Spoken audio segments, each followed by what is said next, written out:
Beliau mengatakan summiyat bihi al-qiyamatu imma liqurbiha. Salah satu sebab kiamat dinamakan as-sa'ah karena memang kiamat itu tidak akan lama. Artinya jarak dari kita sampai kiamat tidak lama.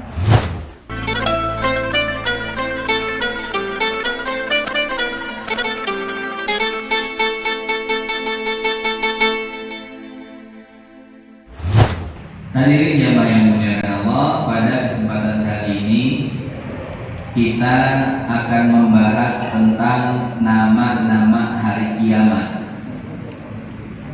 Pada kesempatan sebelumnya kita telah membahas bagaimana gambaran hari kiamat, bagaimana mataharinya, bagaimana bulan bintangnya, bagaimana keadaan gunung-gunung, laut-laut, dan lain sebagainya. Nah, maka pada kesempatan kali ini kita akan menjelaskan tentang nama-nama hari kiamat. Di dalam kitabnya ini Al-Imam Qurtubi mengatakan ada 64 nama hari kiamat. Jadi setelah beliau meneliti dari ayat-ayat Al-Quran dan dari hadis-hadis Nabi, maka beliau menemukan bahwa hari kiamat itu memiliki 64 nama. Nah, sekarang satu persatu akan kita bahas nama-nama tersebut dan sebab kenapa dinamakan dengan nama tersebut. Yang pertama, Imam Qurtubi mengatakan wa minha as-sa'atu. Qala Allah Ta'ala wa yawma taqumus sa'atu yuqsimul mujrimuna ma labisu ghayra sa'ah. Wa qala yawma taqumus sa'atu yulbisul mujrimun. Wa qala wa yawma taqumus sa'atu yawma idzi yatafarraqun. Wa qala ta'ala wa yawma taqumus sa'atu adkhilu ala fir'auna asyaddal 'adzab. Hadirin jamaah yang dimuliakan Allah, nama kiamat yang pertama kata Imam Qurtubi adalah as-sa'atu. As-sa'ah secara bahasa artinya itu waktu atau jam. Maka kalau kita nanya sama orang Arab jam berapa, bahasa Arabnya itu kamis sa'ah atau sa'ahkan. Bapak haji umroh nanya jam berapa sama orang Arab, Bapak bilangnya ya Thayyib atau ya Sultan ta'al sa'akam berhin, jam berapa sekarang, atau kamis sa'atul an, jam berapa sekarang. Jadi as-sa'ah secara bahasa artinya apa? Waktu atau jam. Waktu, ya. Dan itu salah satu nama dari kiamat. Kemudian Imam Qurtubi mencantumkan 4 ayat.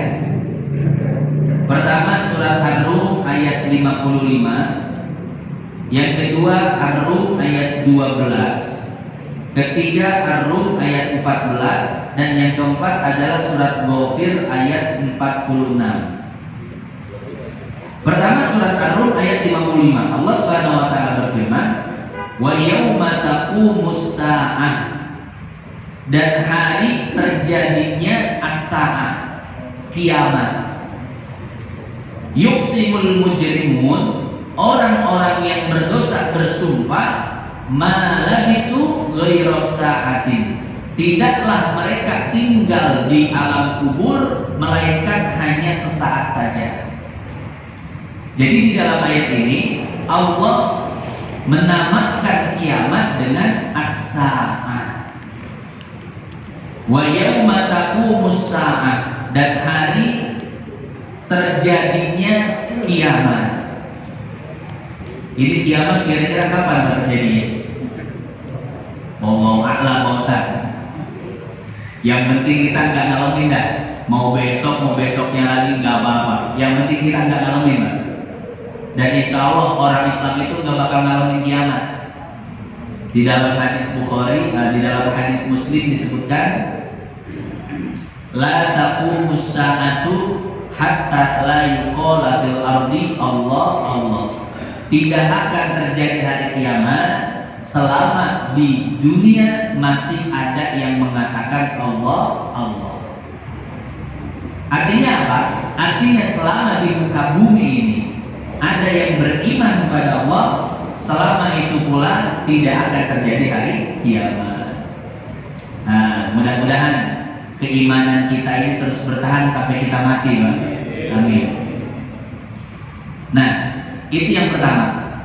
Jadi di dalam ayat ini Allah mengistilahkan kiamat dengan as-sa'ah. Kemudian yang kedua, di dalam ayat ini Allah berbicara atau sedikit menyinggung masalah kuburan. Masalah apa, Pak? Kuburan. Ada seorang ulama mengatakan, la yagurrannakum sukutu hadhil kubur.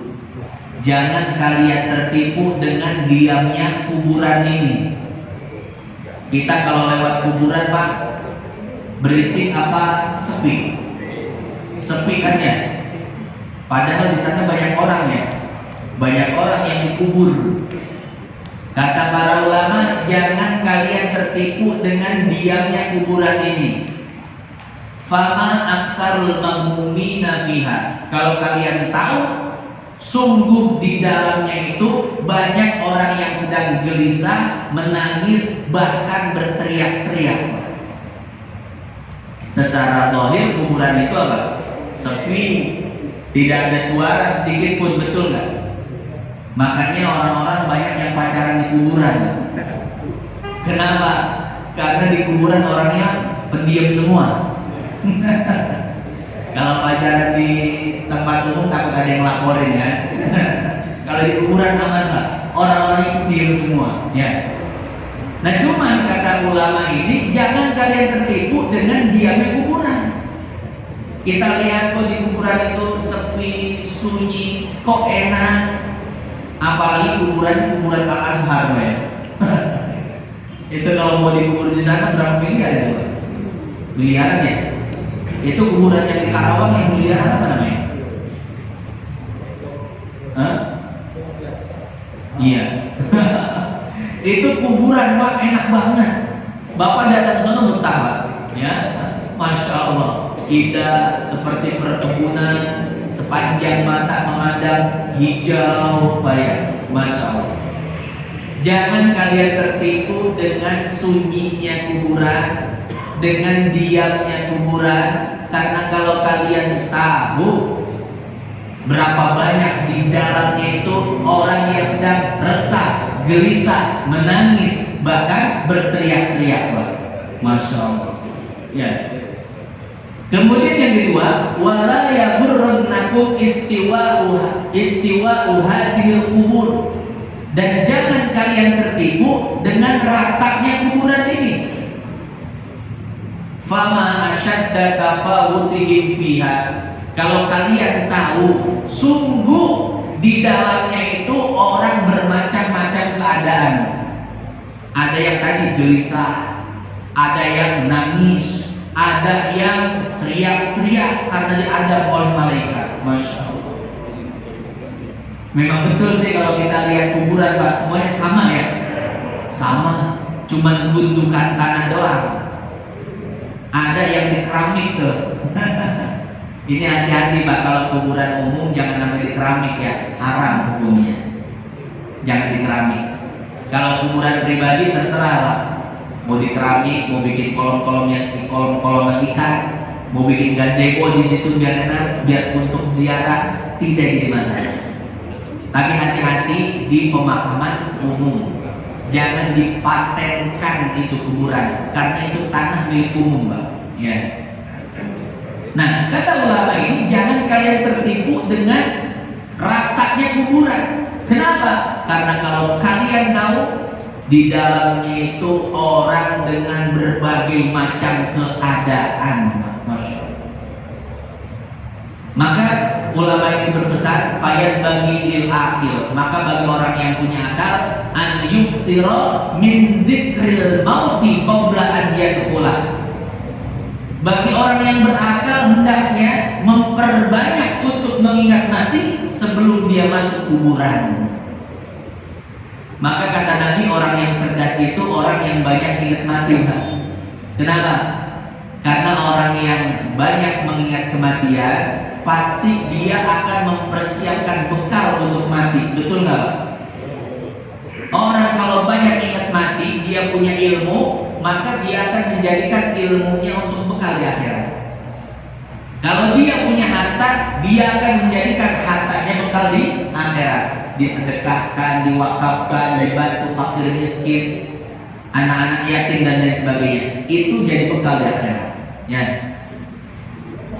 Orang yang ingat mati, dia punya jabatan, dia akan menggunakan jabatannya untuk bekal di akhirat.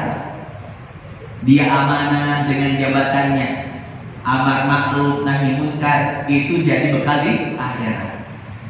Nggak punya ilmu, nggak punya harta, nggak punya jabatan, tenang Pak, masih punya badan sehat, gunakan ibadah. Itu bisa jadi bekal di akhirat.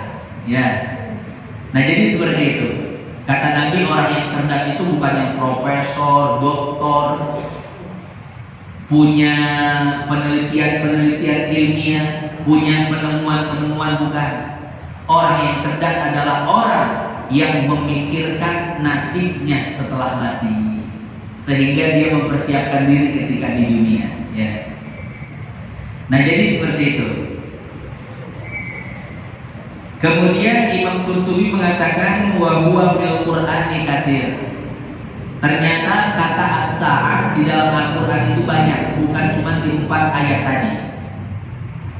Lalu beliau mengatakan adapun sebab kenapa Al-Qur'an ini dinamakan as-sa'ah. Al-Qur'an dinamakan dengan diistilahkan sa'ah, waktu.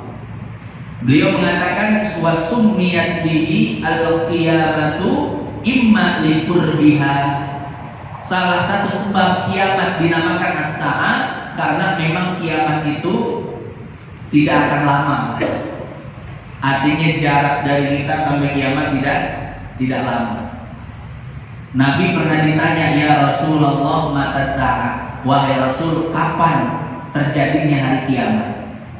Rasul mengatakan mal mas'ulu anha bi'a'lama minas sa'il.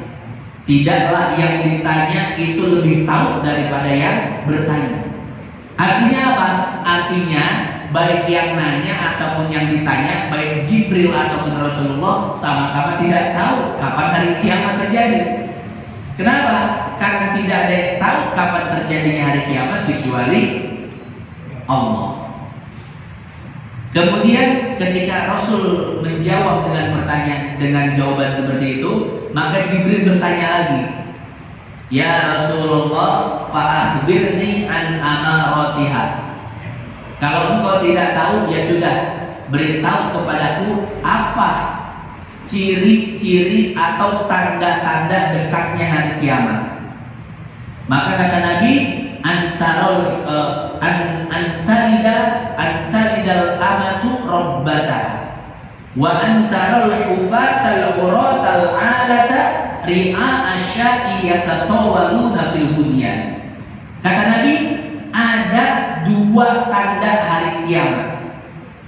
Kalau 2 tanda ini sudah terjadi, fix kiamat sebentar lagi. Apa tanda tersebut? Pertama, kata Nabi, antalidal amatu rabbataha, banyaknya anak durhaka kepada orang tuanya. Ini udah kejadian belum, Pak? Beberapa waktu lalu kita nonton TV, nonton berita, ada anak yang melaporin orang tuanya ke polisi gara-gara orang tuanya hutang 10 juta. Akhirnya orang tuanya itu dipenjara sama polisi. Naudzubillah. Ini nih Pak, anak durhaka, ya. Dan peristiwa seperti itu bukan cuma satu dua, banyak. Anak yang melaporkan orang tuanya ke polisi hanya masalah hutang. Naudzubillah. Ini ciri-ciri orang yang nggak pernah ngaji, nggak belajar agama. Kalau kita belajar agama, masya Allah, kita akan sangat menghormati orang tua kita. Lihat di dalam hadis riwayat Ibnu Majah, ada seseorang mengadu pada Rasulullah, wahai Rasul, harta saya diambil oleh bapak saya tanpa seizin saya. Apa kata Nabi? Hei fulan, hati-hati kau ngomong. Anta wa maluka li abika. Engkau dan hartamu itu milik ayahmu. Jangan engkau sekali-kali perhitungan dengan orang tuamu. Ini sampai-sampai diwanti-wanti oleh Nabi, Pak. Jangan sampai gara-gara harta putus silaturahim dengan orang tua. Jangan sampai gara-gara harta kita benci pada orang tua kita. Bahkan yang lebih parah, melaporkan orang tua kita ke ini parah banget ini anak. Ya. Yang kedua, salah satu ciri durhaka yaitu menitipkan orang tua ke panti jompo. Nah, ini hati-hati, Pak. Kalau di luar negeri, di negara-negara bukan Islam itu udah biasa. Begitu orang tuanya sudah sepuh, dititipkan ke panti jompo. Ditengok setahun sekali, Pak. Bahkan ada yang nggak pernah ditengok sama sekali. Hati-hati, Pak. Orang Islam nggak boleh kayak gini, durhaka. Menurut orang Islam, bahwa orang tua itu kunci masuk surga, Pak. Orang tua kalau sudah sepuh, itu kesempatan kita untuk bakti kepada mereka. Kalau kita bakti kepada mereka, Pak, maka seolah-olah kunci surga sudah ada di tangan kita. Keberkahan dunia dan keberkahan akhirat itu ada di bawah telapak kaki orang tua kita. Orang mungkin kalau tidak belajar agama, mereka akan berpikir orang tua yang sudah sepuh itu sebagai beban. Makanya dititipkan ke panti jompo. Tapi buat orang yang beriman, tidak seperti itu cara berpikirnya. Orang yang beriman, orang berpikir bahwa orang tua adalah kunci surga. Maka kalau orang tua sudah sepuh, nah ini sebetulnya kesempatan untuk kita berbakti. Orang tua sudah tidak bisa makan, kita suapin. Sudah tidak bisa ke kamar mandi sendiri, kita tuntut. Nggak bisa cepok, bahkan kita cepokin. Berkahnya luar biasa, Pak. Betul nggak? Makanya ya, yang bisa memperbaiki akhlak itu cuma kajian-kajian agama. Orang kalau nggak ngaji agama hancur akhlak. Orang nggak ngaji hancur moralnya, Pak. Ya, nah maka hati-hati. Ya, hati-hati kita punya orang tua. Jangan sampai kita memperlakukan mereka dan ternyata perlakuan kita itu dinilai durhaka di hadapan Allah dan Rasulnya. Nah, jadi seperti itu. Anak durhaka ini banyak banget di akhir zaman ini. Ya. Nah, itu kata Nabi, kalau sudah ada tanda pertama, banyak anak yang durhaka kepada kedua orang tuanya. Antalidal amatu rabbataha. Seorang budak melahirkan tuannya. Nah, ini hati-hati di tanda pertama. Tanda yang kedua kata Nabi, antarul hufatal uratal alata ri'a asyai yatatawaluna fil bunyan. Tanda kedua, sudah dekatnya hari kiamat, engkau melihat orang Arab yang miskin-miskin, pengembala kambing, tidak mampu beli sendal, tapi mereka itu berlomba-lomba membangun gedung pencakar langit. Ini aneh gak, Pak? Orang miskin sendal aja gak kebeli, tapi mereka itu berlomba-lomba membangun hotel, gedung pencakar langit. Dan ini sudah kejadian sekarang di Arab. Dulu sebelum di Arab ditemukan minyak, orang Arab itu miskin-miskin lah. ngangon kerjaannya, ngangon kambing, ngangon unta, ya sambil nyeker, sendal aja nggak kebeli dulu. Tapi setelah ditemukan minyak di Arab, coba lihat Pak, bagaimana megahnya Dubai, betul. Bagaimana megahnya Bahrain, bagaimana megahnya Saudi. Ini sebetulnya sebelum ditemukan minyak miskin semua itu negara. Tapi ketika ditemukan minyak, Masya Allah, lihat Dubai. Ada 911 gedung pencakar langit. Dan para pengusaha Arabnya saling berlomba-lomba untuk membangun gedung-gedung tinggi. Belum lagi di Saudinya, Masya Allah. Belum lagi di Bahrainnya. Di Saudi, bahkan ini di Mekahnya ada gedung atau hotel yang dinamakan Tower Zamzam. Itu persis di depan Masjidil Haram, Pak. Tower Zamzam, Pak. Besar dan tinggi sekali itu Tower Zamzam. Tingginya itu adalah 600 meter, Masya Allah. Ini bukan 600 meter datar, tapi 600 meter horizontal ke atas, Pak. Masya Allah. Tower Zamzam. Ngelihat Tower Zamzam yang tingginya setengah kilo lebih, Dubai kepanasan. Oh, Saudi bikin gedung pencakar langit, kita bikin juga. Akhirnya bikin Burj Khalifah, tingginya itu 800 meter, lebih tinggi daripada Tower Zamzam. Wah. Akhirnya Abu Dhabi memegang rekor di Arab, kita bangunan paling tinggi, Masya Allah.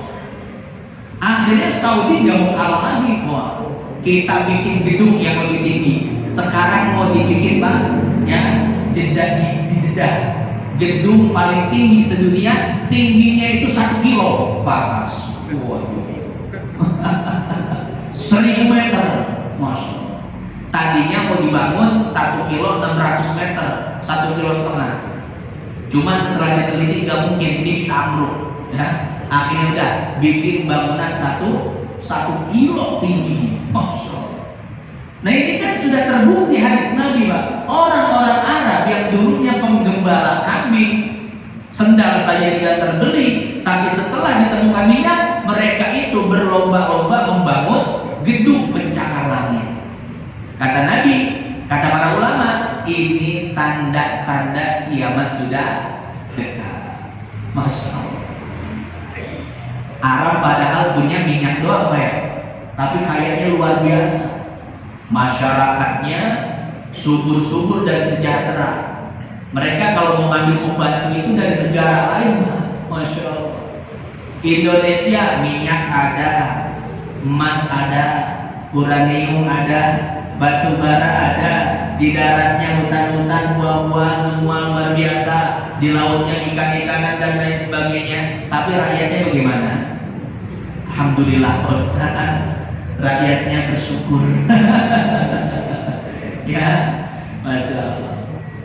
Nah jadi seperti itu ya hadirin sekalian yang dimuliakan Allah. Itulah kenapa hari kiamat ini disebut dengan as-sa'ah, karena memang waktunya sebentar lagi.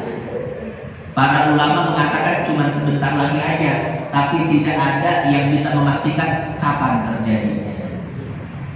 Nah, hadirin jamaah yang dimuliakan Allah, tapi kapanpun kiamat terjadi, kita perlu bersyukur pada Allah. Sebagai orang yang beriman, insya Allah kita tidak akan mengalami hari kiamat. Kemudian yang kedua, nama dari hari kiamat adalah al-qiyamah, hari kebangkitan. Kenapa dinamakan hari kebangkitan? Apa sebabnya? Insya Allah akan kita bahas pada kesempatan berikutnya. Mudah-mudahan yang sedikit ini manfaat. Wallahu a'lam bishawab.